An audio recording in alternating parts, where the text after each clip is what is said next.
Okay ကျွန်တော်တို့ခုနကတော့Panic-Olio FA ကို install လုပ်ခဲ့ပြီးပြီခုတခါကျွန်တော်တို့လုပ်ထားတဲ့ install လုပ်ထားတဲ့ Panic plugin ကို Premiere ရဲ့ဘယ်နေရာမှာသွားကြည့်ရမှာလဲသုံးရင်ဘယ်လိုခေါ်သုံးရမှာလဲဆိုတာသိဖို့နေရာလေးတစ်နေရာကိုပြန်ရှာကြည့်ဖို့လိုလာပြီဘယ်နေရာလဲဆိုတော့သွားကြည့်မယ်เนาะကျွန်တော်တို့ Premiere ဆိုရင်ကျွန်တော်တို့ဖွင့်လိုက်ပါမယ်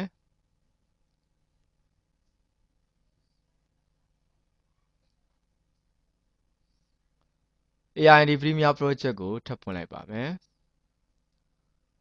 နောက်တော့ video တွေကိုပြန်ဝင်လိုက်ပါเนาะနောက်တော့ video file လေးတစ် file တော့ထည့်ကြည့်လိုက်မယ် import နောက်တစ် file လေးတော့ထည့်ကြည့်လိုက်မယ်အဲ့ဒီ video နှစ် file ကိုကျွန်တော် timeline ပေါ်အရင်တင်လိုက်မယ်เนาะခုနကျွန်တော်တို့ထည့်ခဲ့တယ်ဆိုတဲ့ Premiere နော်လောဆယ်ဒီဘားတွေကကျွန်တော်တို့မလိုအပ်ဘူးကျွန်တော်ပိတ်လိုက်မယ်ဒီဘားကိုကျွန်တော်ခက်ကြီးကြီးလိုက်မယ်เนาะဒီခက်ကြီးကြီးလိုက်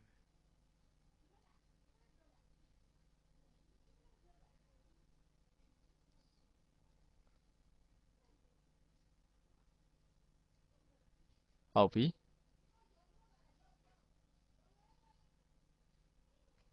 control plus နဲ့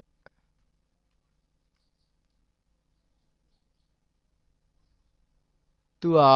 Panic ရာ Hollywood Affair ရာ effect ဖြစ်တယ်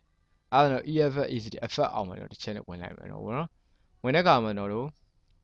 video transition ကိုကျွန်တော်ဝင်လိုက်မယ် video transition ကိုဝင်လိုက် video transition မှာကျွန်တော်တို့ထိပ်ဆုံးကနေတွေ့နေရပါပြီ PIN NACN Panic တဲ့ဝင်လိုက်မယ်เนาะသူကတော့ Hollywood Affair 4.6 တဲ့နောက်ဖိပြီးတော့ကျွန်တော်တို့ဒီရဲ့ video timeline တစ်ခုတော့ဆွဲချလိုက်မယ်ဒီလိုမျိုး insufficient media date transition where contain repeated frames ဆိုတာ okay နှိပ်လိုက်မယ်เนาะနှိပ်ပြီးကျွန်တော်တို့ဒီရဲ့ plugin လေးကိုကျွန်တော်ရွေးလိုက်မယ် double click နှိပ်လိုက်မယ်ပေါ့เนาะ effect control ကိုကျွန်တော်ကြည့်လိုက်မယ်ကြည့်တဲ့အခါမှာဒီမှာ custom ဆိုတာရှိတယ် custom ကိုနှိပ်လိုက်မယ်နော် video Panic Audio effect လေးဒီမှာမြင်နေရတယ်ဟုတ်ပြီเนาะဒီမှာကျွန်တော်တစ်ခုခုစမ်းကြည့်လိုက်ရင်ပေါ့တကယ်လုံးမလို့ကို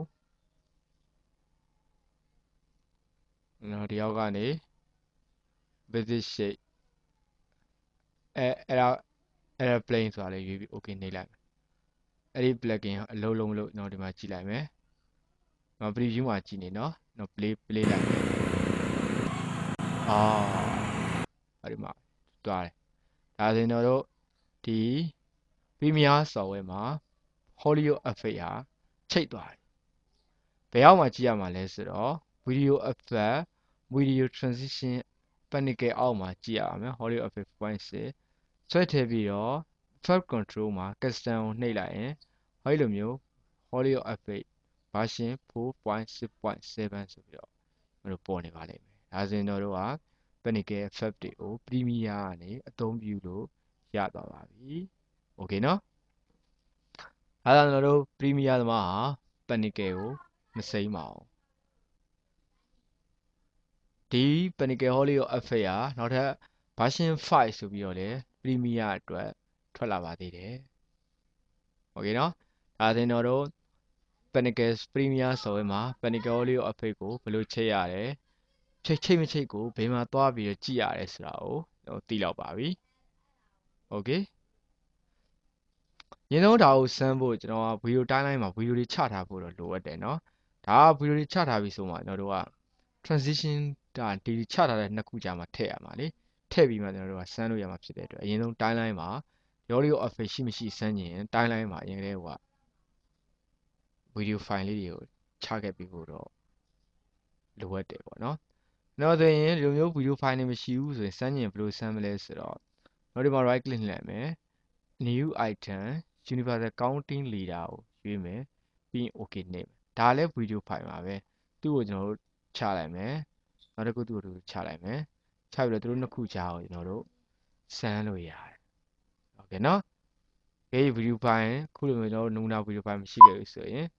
ဒီရပါလာတဲ့ဟာကိုပဲကျွန်တော်တို့စမ်းလို့ရတယ်โอเคเนาะ